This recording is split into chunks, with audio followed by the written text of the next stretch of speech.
First story, The Shadows of Camp Pine Hill. It was my second week at Camp Pine Hill, a remote military training facility hidden deep in the forests of Montana. The camp was isolated, surrounded by towering pines and endless silence at night. Most of us were young recruits, barely out of high school, trying to prove ourselves to the sergeants who seemed to thrive on our misery. That night, we were assigned a solo watch rotation near the western perimeter of the camp. It was my turn just after midnight, the coldest and darkest hour of the night. I grabbed my rifle and headed out to my post beneath an old oak tree. The forest was still, too still, as if it was holding its breath. The moonlight barely pierced the canopy above, casting long shadows that seemed to move when I wasn't looking directly at them. The radio on my belt crackled occasionally, but there were no reports of any activity. Still, I felt watched. Then I saw it. A flicker of movement just beyond the tree line. It wasn't an animal or another recruit on patrol. It was something else. A shadow that moved against the moonlight. I raised my rifle and called out, "Who's there?" My voice sounded small and weak against the vastness of the forest. No response. I stepped forward, every instinct telling me to stay put, but my curiosity overpowering my fear. The shadow darted again, this time closer, its shape indistinct but human-like. I tried the radio, but all I got was static. And then I heard it. A whisper, soft and cold, coming from every direction at once. "Turn back or join us." The voice was neither male nor female, and it sent a chill through my spine. I backed away, my heart racing as the shadows grew thicker around me. It was like they were alive, reaching for me with tendrils of darkness. I ran then, not caring about protocol or my assigned post. I just needed to get back to the barracks. When I burst through the door, my fellow recruits looked at me with confusion and concern. "What's wrong?" one of them asked. I tried to explain what I saw, but they dismissed it as a trick of the light or my imagination playing games. But then came the roll call the next morning. One name was missing. Private Jonathan Miller had been on watch just before me, and no one had seen him since midnight. The sergeants conducted a search, but all they found was his rifle, lying neatly at the base of the old oak tree. We were ordered never to speak of it again, but I know what I saw that night, and sometimes, when I close my eyes, I can still hear that whisper, soft and cold, calling me back to the shadows of Camp Pine Hill. Second story, The Hollow Barracks. It was my third week at Fort Grayson, a remote military base nestled deep in the forests of Montana. The barracks were old, their wooden walls creaking with every gust of wind. Despite the chatter of the other recruits, I couldn't shake the feeling that something was off about this place. On a particularly cold night, our sergeant ordered me to check the supply shed at the edge of the base. It was a routine task, but walking there alone under the moonless sky sent shivers down my spine. The forest was eerily silent, and the faint glow of the shed's light felt like a beacon in a sea of darkness. When I opened the door, I was greeted by a strange stench that made my stomach turn. The shed was empty except for an old trunk in the corner. I hesitated before opening it. Inside were letters and photos from decades ago. They belonged to soldiers who had served here long before me.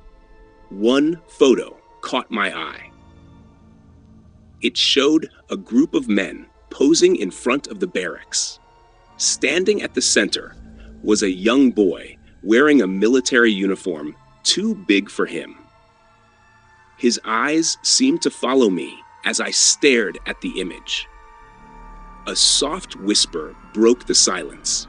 "Help me." I spun around, but the shed was empty. My heartbeat raced as I shut the trunk and hurried back to the barracks. That night, I couldn't sleep. Around 2 a.m., I heard footsteps outside my bunk. Peeking out, saw the boy from the photo walking down the hallway. His head turned towards me, and he smiled. The next morning, I told my sergeant what I saw. His face paled. He revealed that during World War II, a young messenger boy named Charlie had gone missing on this base. Rumor had it he was trapped in the shed during a fire and never found. I went back to the shed that evening, determined to learn the truth. This time, when I opened the trunk, there was a charred dog tag with the name Charlie etched on it. The moment I picked it up, the shed door slammed shut and the air grew icy cold. A voice whispered in my ear, "Thank you. Thank you." The door creaked open and the shed was silent again. When I returned to the barracks, the photo of Charlie was gone. Since that night, the creaking barracks felt a little less haunted. But every now and then, on quiet nights, I still hear the soft footsteps of a boy wandering the hallways, as if he is finally free, but not ready to leave entirely. Third story, The Whispers in Barrack B. It was late in October when I was stationed at Fort Gray in Montana, a remote military base surrounded by dense forests and rugged mountains. The place was notorious among soldiers for its eerie legends. I never put much stock in ghost stories. But my first night in Barrack B changed everything.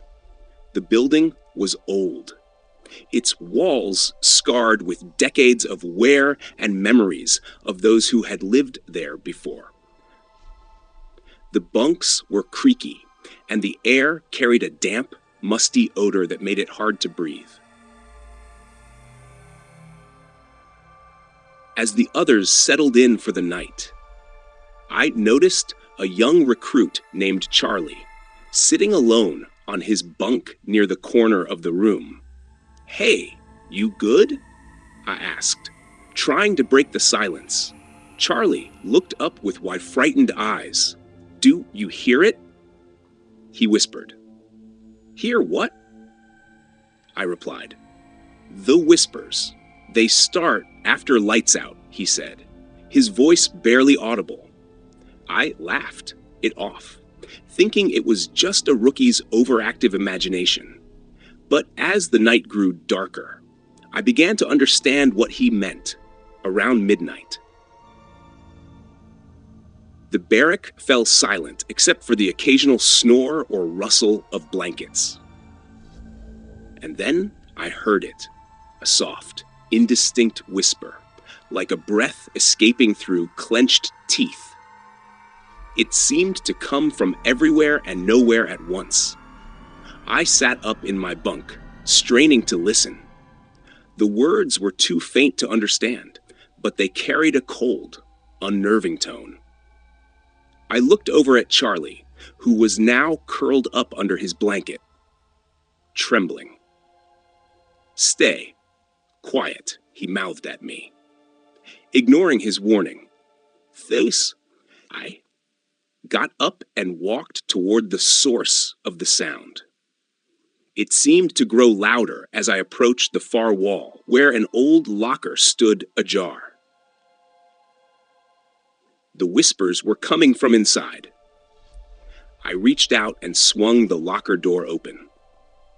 Inside was nothing but darkness, yet the whispers intensified, now clearer and more sinister. They spoke my name, over and over. Suddenly, a chill ran down my spine, and the lights flickered. A shadow slipped out of the locker and darted across the room. The whispers stopped abruptly, leaving an unnatural silence in their wake. The next morning, Charlie was gone. His bunk was neatly made, and his belongings were untouched. But there was no sign of him. When I reported his disappearance to the sergeant, he just shook his head and said, "Another one gone." No one spoke of Charlie again, but the whispers continued every night. And now, when they call my name, I can feel something watching me from the shadows.